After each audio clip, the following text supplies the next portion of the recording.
अल्लाह जो माबूद बरहक है, उसके सिवा कोई इबादत के लायक नहीं।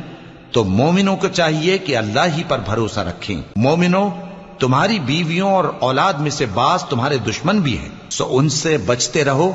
और अगर मुआफ कर दो और दरगुजर करो और बख्श दो तो अल्लाह भी बख्शने वाला है, मेहरबान है। तुम्हारा माल और तुम्हारी औलाद तो आजमाइश है और अल्लाह के यहां बड़ा अजर है। सो जहां तक हो सके अल्लाह से डरो और उसके अहकाम को सुनो और उसके फरमाबरदार रहो और उसकी राह में खर्च करो, ये तुम्हारे हक में बेहतर है।